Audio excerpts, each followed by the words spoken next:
Hello and welcome to Super Pumped. Today we have two young founders with us, and they are the co-founders of InstaDapp. Welcome, Samyak. Welcome, Sowmay. Is it Sowmay or is it Somya? Sowmay. What does Sowmay mean? It's nothing. It's a typo. It's a typo that he had when he was a child. Wait, so just so everyone knows, you guys are not just co-founders, but you're also brothers. So there's like a weird situation of a code going on between an elder brother and a younger brother. Yeah. Co-founders.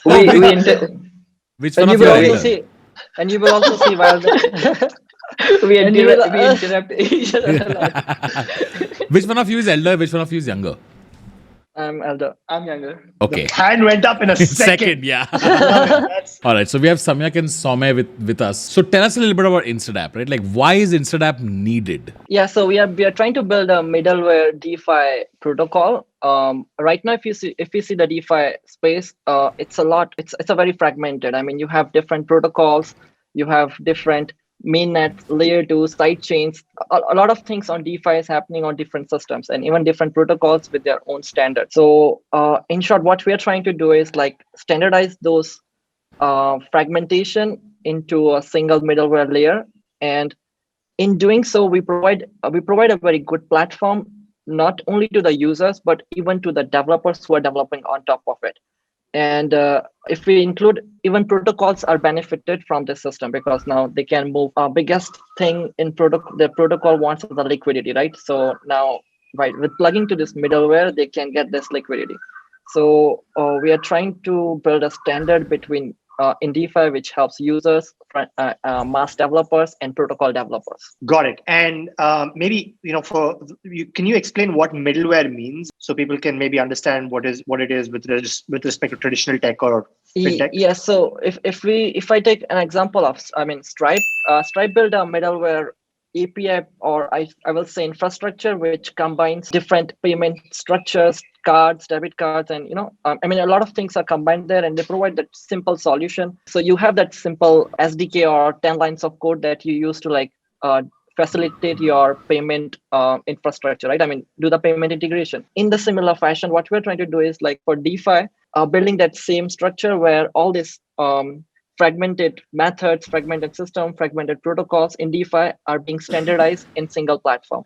And the end developers have a very easy way to build anything using it. And developers can be anything. It can be protocol like YN, it can be front-end developers with building interface. And in doing so, users are benefited because a lot of things is custom, which you will do customize, for which you will make custom contracts are easily standardized. So it's a very easy work. Also, just want to add on that, Stripe is kind of one product that could be built on top of this InstaDapp or DeFi smart layer that we are calling. But Stripe is just for payments. But we are covering the whole DeFi, whole different protocols, different kind of investments, and borrow and lending platform, AMMs and everything. So there is potentially a lot of opportunity for the front-end developers to build different kinds of applications. And I myself think the InstaDapp can further evolve in future the smart accounts that we have as to replace the bank accounts in future. But it's just uncertain. But yeah, it's like in future, in next 5 to 10 years, then it could compare to bank or something. Got it. So let me just break that down for a second so we understand what middleware is, right? So I guess, Tanmay, we have talked about all these DeFi protocols that are borrow lending in the DPI Correct. index, right? Correct. Compound, Aave, where you can go deposit. So this sits, initially InstaDapp started as just a common interface that anybody could go and deposit their money in all of these protocols, right? Where retail investors also could go and deposit in one place, in single stop, access all the protocols. But now it's become a middleware solution where you're aggregating the protocols and letting somebody build a fintech app and they can connect into this. Is that right? Yeah, I mean, if I put it this way, right now, fintech is very, very much central power and nothing is connected properly. Like if you want to move a loan from your HDFC account to your, let's say, ICICI bank account, you can't really move your loan. But with InstaDapp, you can move from one protocol to another protocol with just one single tap. So it's connecting every financial things all together without much fees.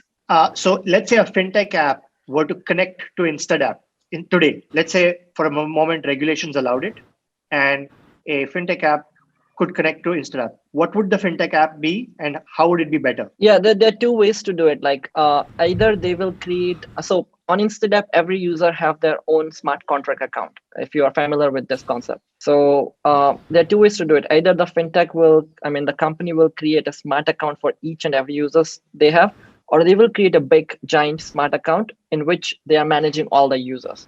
So based on the use cases, they can do it. And once they create that smart contract account, they own it. They need their own ledger or private key pair or multi-sign or anything, which is going to manage those smart contract accounts. And once they set up, they can do all the DeFi interactions. They can bulk deposit all of the user funds into a protocol and take the borrowings, and they can do a lot of things like how banks do.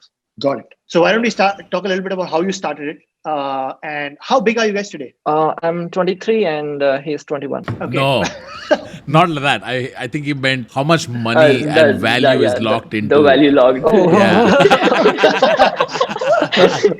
Delete this footage.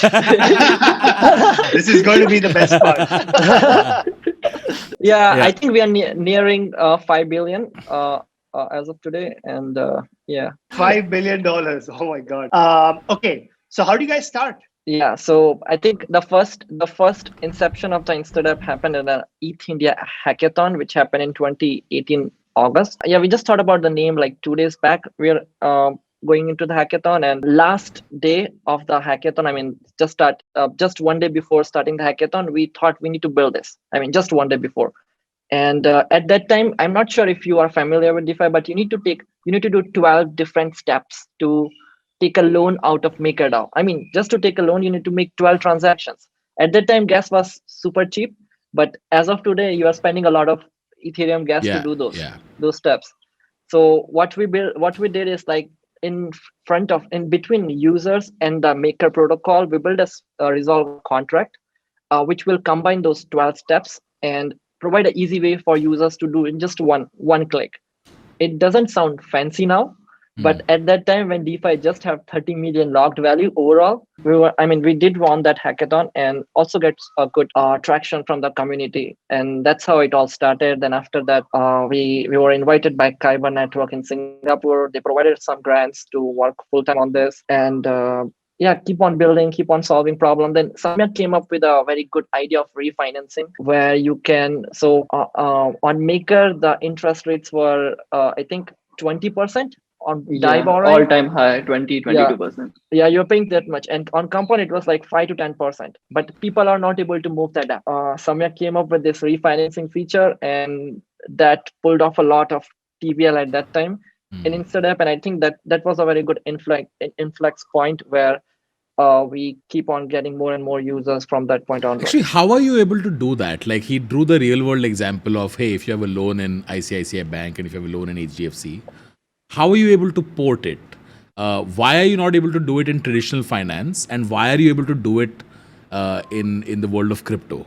Yeah, so in traditional finance, HDFC have their own system set up. Their APIs are not open-ended, and they don't want anyone to move their loan. And same goes for ICICI. So there is like everything is on different system, and they are owned centralized in a centralized way. But in the blockchain, in Ethereum blockchain, every protocol is deployed on one blockchain. They're following one same pattern using Solidity language, and they can't stop anyone from using them in any way they want. So they can't restrict us specifically. Like if they restrict, then they will have to restrict all the developers building on top of them. Or if they've kept it open, then all the developers have equal access. But how are you able to transfer loans? So basically what we did is we kept some amount of liquidity, which do you know the concept of flash loan? I can guess what it is, but please explain it to me. Yeah. So flash loan is a liquidity which you can use in a single transaction. As long as you return it back, the transaction won't fetch. So let's say if you want to move a loan of $10 million, so you borrowed a flash loan of $10 million, you paid the user debt on one protocol, withdraw his collateral, deposit the collateral into different protocol, borrow 10 million debt, and return it to the flash loan. So flash loan is this ideal liquidity that you can use and maybe you'll have to pay fees to borrow a flash loan, or maybe it can be free. But It's a tool to transfer your loans, basically. Got it. Okay. Yeah. Got it. Hence the term flash loan. Okay, understood. I mean, it's pretty ingenious, right? Where Yeah. you can take a loan instantaneously, and if you return it in the same block, you don't need any collateral. Yeah, that's crazy. It's pretty cool. Yeah. Okay, so how does InstaDapp use flash loans? Like you were explaining how you can transfer loans. Right? Okay, so there's something called flash loans. So what did you do with this? Oh, so we provide all kinds of financial activities. Let's say collateral swap, DApp swap. If you want to go long on your Ethereum, or if you want to go short on a crypto, we use flash loan to get excessive capital, and so we don't have to repeat the transaction. So let's say if you want to move your collateral from Ethereum to wrapped BTC, wrapped Bitcoin on Ethereum blockchain. So if you want to move your loan, then you'll have to swap your Ethereum collateral into wrapped BTC. But if you want to swap the collateral, you can't withdraw the collateral because you have DApp against it. So what you can do is you can borrow flash loan, you can swap the flash loan into wrapped BTC, and then you can withdraw your Ethereum and pay back the Ethereum. So you can just access different liquidity. You can do all the kinds of stuff with that liquidity. You just have to return the same amount of token and the same liquidity back to the flash loan. It's like, Tanmay, if you went to a bank, if you went to HDFC bank and said, "Mere ko ek 10 lakh ka give me a loan," I'll return it to you in 1 minute from now, in 60 seconds. And then you run to the other bank opposite, pay off a previous loan, take a new loan from there, and then return it within 60 seconds. It's crazy. That's what it's insane. Atomic. It's atomic. In traditional finance, it's quite not possible because you have to do a lot of paperwork. This is 11 days. It's 11 days. What you just said. Yeah, it's 11 days. And also, like, if you see other protocols like Uniswap and all those things, like, it will just disrupt the entire system. Like, just like, do you know about TransferWise? Which helps you transfer money from one country to another. Yeah, this I know. Like, it takes a lot of days, they take huge amount of fees, but with protocols, it's like you can do it with 0.05% fees, and you can transfer from any currency. Like, it will evolve in such a way. Like, people say like how traditional finance will use it. Although I say like traditional finance won't probably use it because it's disrupting them. Disrupting them. It's going to evolve in itself, and then the traditional finance will go out of the field if they don't. 23 and 21, you said. Okay. It's mad, no? It's crazy. Like, I didn't even know how a bank works till I was like 25 at least. Like, I got into DeFi before traditional finance, so I don't know much about traditional finance. Yeah, that's what I was. This is the only. So for you, just so you guys know. Now, Tanmay and I used to be the youngest people in the respective rooms that we were in our 20s. Okay, so we would get into all these rooms where we didn't belong, and we would be the cool young kids. Okay, this is the only. This is the you have a moment in your life when you're like, okay, I'm officially old. I think that happened to me after I started getting into crypto and talking to crypto founders. Because right now I'm like, what are you guys saying? I don't have the. I feel like my whole life was leading up to this moment, and I'm not prepared for it. How do I not know? So wait, can you maybe quickly touch upon who are the people who trust your protocol with their money? I will say most of the users are whale users or institutes or funds, because that's what Ethereum mainnet needs. But personally, we don't actually know any of the person. I mean, we know it by other means, but we don't know like directly. Got it. So you've never actually spoken to them. They never got on a call with you. No, they're just using the product and transferring millions. Isn't that amazing? Yeah, he was telling us before the call about how you're sitting next to your mom and you're coding, and you just see like $15 million just come in, and you just turn the laptop and you're like, look, someone just sent $15 million, and your mom just doesn't believe it. What do they think about what you guys are building? Yeah, initially, I mean, they were all, I mean, our parents were a bit confused what's happening. I mean, Samyak and me keep on talking things in crores, and they were like, we are just staying in, I mean, the house that we used to stay in. What changed? Like, we don't even have any office or headquarters. I mean, you need to put something, but yeah, later on, now they're also trying to understand like what the system is. And I think in our whole family, everyone thinks crypto is scam, but our family knows like it's not a scam. Also, like before raising our first round, they used to say, "Get a real job, get a real job."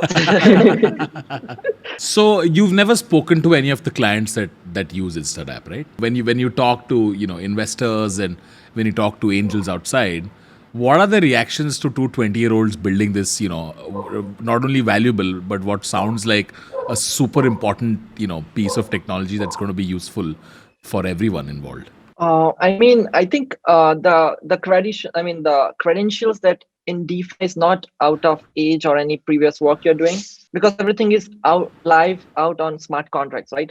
And if you can demonstrate the capabilities of like building that infrastructure first, distributing that infrastructure to the people that are using it, and as everything is open, people are seeing it live. Like people can see how much InstaDapp have as a locked value. So it already create all such kind of it simplifies things a lot while communicating, talking, because everything is transparent. We are not like making things up. Many are amazed, and even many young builders are building already in parallel. I mean, we're talking to Zoom. I mean, I see someone 16-year-old launch a Gudge token or something. I'm not 13 sure. year Yeah, old. 13-year-old Gajesh, Yeah, Polygudge. so even we are so much older Older. than competitive. Does it feel good? Does it? Huh? Hurts, no, a little bit. Yeah, so competition is very high. This is why Tanmay and I get on the phone with one like old school tech VC firm a week, just so we can feel cool in that call. Okay, so let's talk a little bit about what it's like to build a company versus a protocol, right? Because I think everybody is familiar with what it takes to build a tech company, as an example. You have a founding team, raise an angel round, you hire some people, they're full-time employees, you launch a product, and you show some growth, you go raise Series A. Okay, that's in short what you do in a tech company. How is a protocol different? Yeah, so on protocol, we need to focus a lot on the community around this platform first. So right now, with traditional investment world, a tech company, you are distributing your ownership between initial investors or the initial members. But in case of a protocol, you need to distribute those ownership, or you need to take that approach where the maximum percentage of your protocol goes to, or you have some plans like it is going to distribute to the community over time. I'm not sure why some projects have, but we never had any formal rules like BD, or you need to manage the operations, or you need to manage anything. Everything is like engineering. So many people we work with, even we didn't get on a call with them because they are from different areas. They don't understand us, we don't understand. So everything is happening so in a so informal way, but it's happening. So there's quite a lot of difference between running a company, and I do think Samyak and I will be able to like even manage a company organization, build a hierarchy, and many people are working around. So it's everything is in a cross communication, which is what happening in protocol. And once the protocol is live, a lot of things is going to be around community is suggesting something, we are suggesting something, our team is building something. Nothing will grow like a company and then we will do an IP or something. No. Yeah, so a major difference I would state is like a company is like you are building the whole product. Currently, like InstaDapp, like we have built the product, but the protocol is a lot of the UIs are on top of you, or a lot of the you are just one single protocol, and there are a lot of different applications that are being built on you. So if you will see on internet, there was like HTTPS protocol, and for mail there was so there was a different kind of protocols, SMTP and all those internet protocols. But in this DeFi, it's like affecting the financial infrastructure, so it also has real value and real assets.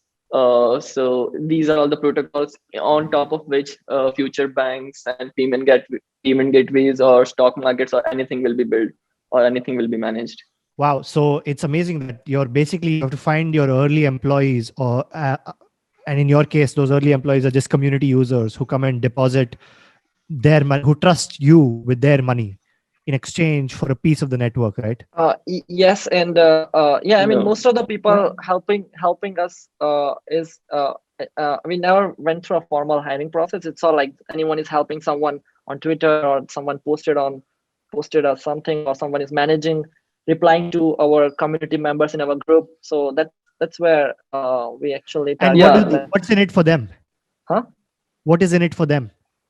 I mean, if they're helping building the protocol, they will have some level of like Incentives. They'll eventually be rewarded with tokens or yeah. Oh, I mean, okay.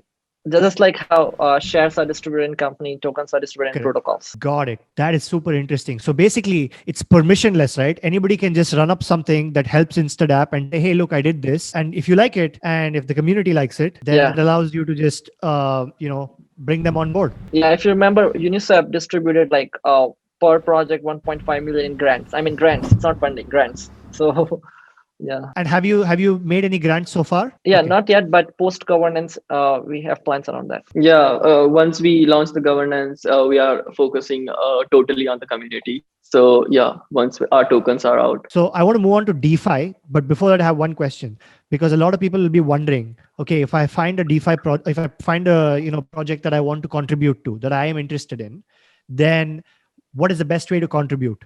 What would you say to them? I mean, are they technical, non-technical? Non-technical. Let's do both. Yeah, let's begin with non-technical. Yeah, I mean, so a lot of changes in protocols are happening through forums, discussions on Reddit and stuff. So basically understanding how the protocol works and what kind of improvements can help protocol, move forward or be competitive with other protocols which are being launched in the market and help them shape. But for that, you may have some like stake or something which incentivizing you like, I need to make this improvement. So, and for technical, they can just suggest the changes by creating PR on GitHub. Yeah. So so we actually used to check other projects and PR. So the compound, everything is happening through PR. It's being reviewed by the team, and so everything is so live. And then it goes through the proposal. So InstaDapp is also one of the delegate of compound 50,000 comp.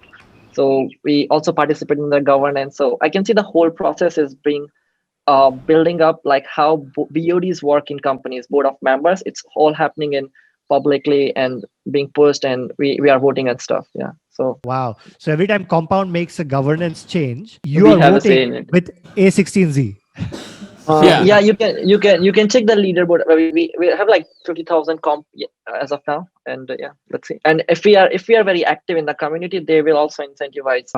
Many people will also delegate us. So it's like, if you are no one, you can go on internet, suggest changes, and you can be a protocol politician. Yeah. So either you can be technical and you can contribute on the code side, everything is open source, or either if you're non-technical but you have knowledge around DeFi, or if you can provide some good good suggestions on the overall protocol mechanics and how things can change and how things can move forward, then community will start delegating their tokens to you. So basically you will have politic powers over the protocols, and you'll have a say in all the protocols. And they're called protocol politicians, right? Yeah, this is the term that we are hearing, and I think this is how the financial industry is going to evolve over time. Instead of staying concentrated in New York or any specific places, it will be global, managed by different people in different areas, and whoever is managing it good, people will get the votes, so they will be the leader. So overall improvement of the whole financial system. 99.99% of people are actually even clueless about traditional finance, right? Like how traditional finance works. And now you add this layer of decentralization on top of it, where things don't just get more chaotic, but that can also be incredibly scary, right? Like decentralization increase entropy to a point that it becomes Darwinian. Like if you don't get it, you're going to get financially punished. Like it's crazy. It's like, can you imagine, Tanmay, if tomorrow like HDFC Bank became decentralized? Can you imagine like the number of new proposals that we change the logo, make the website better? Like there's 1,000 changes you can have an app. Yeah. Don't go down for 6 days. Also the huge thing is like initial marketing that we got when we launched InstaDapp at the very first time was because our UI was better than MakerDAO. So people started using us. So if SDFC was open, then anyone can build a UI on top of it. So there will be a lot of UI if there is incentives for the people who are building the UI. And then you can use any UI you like according to the user experience. So there will be like automatically way good experience for the end users. HDFC, are you listening? is decentralize yourself and you'll fast forward by 5 years. Yeah. Right? Fix your UI, Amazing. HDFC. Fix it. Okay, so how do you guys see the DeFi ecosystem growing on Ethereum? You know, there's these high gas fees, and then there are all these so many layer 2 solutions, and liquidity is getting compartmentalized in each one of those solutions. So do you guys have a vision for what it is, or do you not care, or how do you think about it? So initial DeFi, I mean, the ecosystem grew on Ethereum mainnet, and it was a very good experiment for overall mainnet. I mean, people are building protocols, and it is getting locked value. But over time, we will see that a lot of things are going on sidechains or layer 2, or even different chains. So if we see in the past few months, a lot of things move to Polygon, or even other ecosystems are building up in parallel, and we have a lot of L2s coming up in coming months, like Optimism, Arbitrum, I think already launched, and Stackware, and DYDX is already running on Stackware. So a lot of development is already happened, and this brings a very big challenge now, because till now DeFi was on mainnet, so you have easy access to liquidity. You can deposit, withdraw from. It's just a one system. Now everything is going to different system, the different L2s, different sidechains. Now you cannot build that composability. So that's where InstaDapp middleware also kicks in and bridge that whole gap between different L2s, L1 to L2s, different L2s. And if you, we had recently launched a refinancing bridge between Polygon and mainnet. So if you want to have a deposition on mainnet, you can move it to Polygon with single click. Yeah. So we are also trying to standardize that process where it doesn't look like you are managing things on L2 or L1, you are managing DeFi, and everything goes to this middleware system. And so do you think the middleware system will be the one that supports composability eventually? Eventually, like it is already supporting right now. But yeah, I mean, middleware, like it's like every protocol is independent and you can use it in whatever way you want. And the middleware is like the way you can connect. Like MakerDAO won't support Aave won't support Compound, because they are in general they are kind of competitive to each other. But the middleware can connect all of them. Like there could be a different borrow and lending protocols in different chains. Now, if you want to, let's say, refinance your loan from one chain to another into a totally different protocol, the protocols won't support it. So that's where like the composability needs to happen from the middleware, because no protocol would want their assets to go out.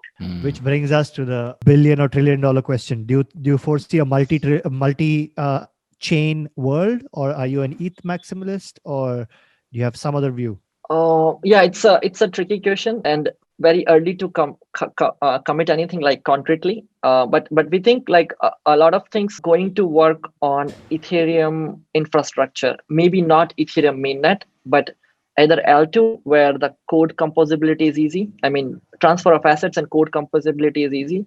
The contracts you have on Ethereum mainnet can work on sidechains or L2 as well. And the wallet I'm using, MetaMask, I can use it on Polygon as well. So you see the infrastructure that is already built around Ethereum, and that's what keep giving it a very good moat advantage against other ecosystems that are building. But we can't say. I mean, anything can happen over in the course of 10 years. But our bet, I mean, to be less risky, it's good if we stick around things which are following Ethereum standard, even if it's like, so if you see Binance got a very good traction recently because they are using the same code standard that Ethereum mainnet have. So protocols that are on mainnet can even easily launch on Binance. So that's a very good example to say like why Ethereum ecosystem can build not on a mainnet level, but on a infrastructure level. Same thing goes for Polygon. Like Polygon is using all things Ethereum. So you can just copy paste your same code from mainnet to Polygon, and you can just deploy your system there. Samyak, this was a great chance to disagree with your brother. I was hoping to toss it to you and be like, what do you guys think of Solana? Yeah, Samyak, do you have any views? And we both didn't got too much into Solana. Like we are hearing, like we have heard quite good things about it, but yeah, I mean, we haven't really researched it too much, so I don't think like we can say a lot of things on it. People really walk around eggshells about this stuff, right? Like this multi-chain future. Why is this such a Why is Love this such asking a this. why is this such a quote unquote controversial question? So I mean, you can go. You can go. yeah, so there's a lot of ecosystem build up around a lot of things, and taking a move which is against the community actually hurts the overall the project. Because if you see, InstaDapp is developed in an Ethereum ecosystem. We started with ETH India Hackathon, then our initial grants was from Ethereum project. Then over time, so we do like the community, because I don't think anyone will trust like such. Samyak was like 19 at that time. I was 21, and people are trusting us, and I mean putting their time and resources and funds and capital, and I mean a lot of things in this. So it's quite hard to like move if you had that kind of foundation. But if anything grows around any other system and the community is not toxic, then it's not something that we will not explore. But because overall we want DeFi to grow eventually. So I think this is cool, right, Tanmay? Like there's a sense of like loyalty and Yeah. It's this unwritten sense of brotherhood, right? That hey, we're building something together. So that's a sense that I get. Okay, interesting. I actually wanted to know, because I know a lot of Indian developers and engineers are watch our stuff, and a lot of them, because crypto has gotten this in this cycle, the most mainstream it's ever gotten, are now curious about it. How do they go about learning how how the world of crypto works? What recommendations would you have to an engineer who's new to crypto? yeah, I will say go for a problem first. That what problem do you see in the DeFi space or crypto space or any related space? And once that problem strike you hard, you will find your solution. But going it from like it's trending now and we need to like find some guide and understand the system, you may enter the market or the industry, but it's quite hard to excel in this space. But if you're going through a problem that's striking you hard, how did you find your problem? How did you find it? Yeah, my problem was to make 12 different steps to take a loan or make a DAO. Got it. That started the thing, but later on we found a lot of problems in overall DeFi space. And so I was watching your interview with Polygon, and like you mentioned the one topic came like people run to solve a huge problem, like I'll build Facebook on Polygon, Facebook on blockchain or something like that. But rather start small. Like we just started very small on a hack, and we didn't know like we'll reach here. At that time, we were just doing a hack, and just our team name in the hackathon was InstaDapp. So that's what we carried. But we were just working on a hack, and we just simplified that particular thing, and then we realized like that's the middleware role, and then we released the first smart contracts, first layer of first batch of smart contracts, like first version, then second version, and now it's the third version. So it's like so it evolved over time. So just don't go for something huge, just start solving small problems, or maybe solve some small problems for a big protocol, so they will push you hard. It's such a new world that actually there are no small problems, right? Like even the smallest problem is actually a much bigger problem when you think deeply enough about it. That's what it feels like. Yeah. I mean, it's like that city analogy, right? Where you go build a cleaning service for a hotel. Like let's say there's MakerDAO is the hotel, and the hotel is really dirty. It takes 12 steps. That's the equivalent. And you just built a cleaning service to start with. You're like, hey, I know some people. They're like, hey, we'll fund you. Can you just build a company that does this for all hotels in the city? Yeah. And then you do all office buildings, then all residential. Yeah. So that's kind actually. of where... Actually, like we got pushed with the maker community. They tweeted a lot about us, because like we were the first person to build something at that time. MakerDAO started, and we just MakerDAO was the first protocol, so we were the first one to build on top of it. So they pushed us hard, which got us into the community. And the biggest irony, at that time MakerDAO was struggling to stabilize their stablecoin DAI. Hey, so how you said you were already using MakerDAO. How did you guys get into crypto? Like when did you buy your first Bitcoin, or I don't even know, maybe you started off with Doge. I don't know. What did you start off with? Tell us your crypto story. I started with investing in Bitcoin first, 2017 end. The market was like all-time high.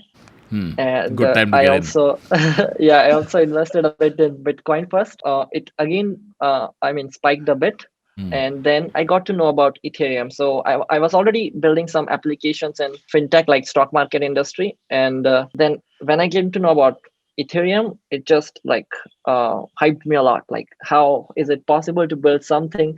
I can't show a live tracker on the website from NSE or BSE. They will ask for the licensing. Here I can do anything. So I got hyped. I started building, but I also invested at that time and got myself burned. Putting money in December 2017 is not called investing. Yeah.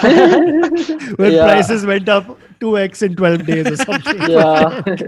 So yeah, it was a very terrible time. And but at that time, Samyak was already in the college, and we used to coordinate daily whenever he got time from the classes and develop things together. He was doing stuff from college. I was doing at home, and I was doing distance courses in chartered accountant and CFA, which all I failed later. And Samyak then dropped out from the first year. So it was a very It's like this. It's like this so brain cool. understands two incredibly complicated things, right? Like how money moves, and how code plays an important role in that. And it's just like this super brain that has access to these complicated things that most people run away from. So, how many people are at InstaDapp now? Like, tell us a little bit about your organization. We have around 15 people working full time, and we have a lot of things work based on a contractual basis. And are you guys hiring more folks? Because at Superpump, we just started a job board. If you guys are looking for someone, this is a great time. We'll keep on posting there. We already have one job post. Awesome. Yeah, why don't you talk about a couple of open roles and what you're looking for, the kind of people you're looking for? Yeah, we are looking for head of operations one. I think any non-technical stuff, we are actually looking for them because we had considered a lot on engineering talent, but so people like we are also going to launch our governance soon. So the one requirement that would be is the person should know the DeFi proper. Like they should have a good understanding of the DeFi. And then like they can like the people who can help the community out. Discord channels, like there are a lot of users with their doubts, or people who can come and discuss on our forum, discuss about new ideas and new things that could be built. So we are going to go really hard on the community in the next couple of months, and we're just setting up the system right now on the technical side.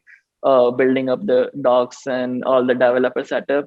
So once it goes live, like people can pitch ideas or communicate things like this thing should be built on here or something like that. Okay, I was going to say this feels non-technical, but I think nothing here is non-technical. It's all technical. I think like the basic DeFi knowledge is important, which I think is a little technical, but I think. And you're hiring for a head of operations. Yes. Okay, do you want to pitch that role really quickly in 20 seconds for people who might be good at it? So a lot of things around like internally coordinating with different teams and doing a bit of BD work with other projects. So all these things which are not directly related to DeFi, or I will say not directly related to coding, but coordinating between different and formalizing that process. Awesome. Yes. So I know you guys have a major announcement coming up is that the 15th of June? We haven't decided. By the time this comes out, you will have announced it. Maybe we'll announce it at the same time. So do you want to talk about what you guys are announcing? So we are going to launch our governance and token portal. The tokenomics that we are already planning to. We already announced the details around it, but planning to launch it by June mid, and it will start kick off with some incentives for InstaDapp users, and over time it will be distributed among the community. So all these details will be available in the blog that we're going to launch at that time. And we are looking for people who can help us shape this future financial foundation. And we will do anything like to whoever is supportive for this, and we will help them a lot. On any front we can. Awesome, exciting times, Samyak, Sowmay. Yeah, it is. Yeah, you guys have just been blushing for the last hour. Like it's just been, it's so cool.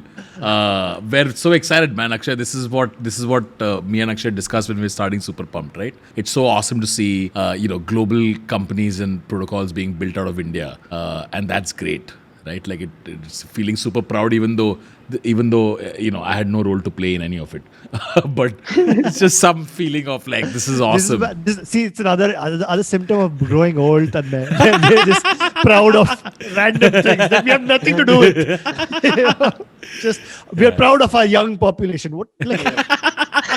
But it's actually great how you came into crypto, and it does provide some level of courage Like, to yeah. the existing ecosystem. That there are people in India as well who is supporting this industry. Aaron, like you said, like you're not playing a huge role, but you already have huge Indian community from the entertainment side and from engineering students. Or like a lot of them are engineering students. Like I Yeah. myself, when I was I was in Kota before I went to the university, and I used to follow you a lot. Awesome. In fact, yeah. but then like yeah, I mean now you're pitching all of these things to them, and probably they'll like Indian community will start getting into it more. Like right now they're not a lot, but yeah, I mean you're just putting it to the millions of users, millions of that's people the out hope, there. man. That's the hope. I think it's awesome that we get access to folks like who are building such important things, and I get to sit here and ask you incredibly stupid questions that that might help hundreds or thousands of other Yeah. folks who some of whom are engineers and who might build the next InstaDapp. So I think Akshay likes to favorite comments where someone the other day said, "Solidity, here I come." Right, which was a moment of pride for us, because we're like, hey, here's someone who didn't know about the world of crypto, who knows how to code, but now wants to build something, and something that he watched inspired him to go do it. So if we can play a role in getting a bunch of Indians to get into this the new world, very happy to play that role. On that note, Samyak, Sowmay, thank you so much for taking time out, joining us. It's an important time. It's an exciting time for InstaDapp. I would highly recommend everyone to check out the links in the description. You guys can follow them, follow InstaDapp, use it. Please use InstaDapp and let us know what you think. And looking forward to the middle of June. Thank you. Thanks for your time. Thank you. Thanks for having us. Thanks, guys. See you soon.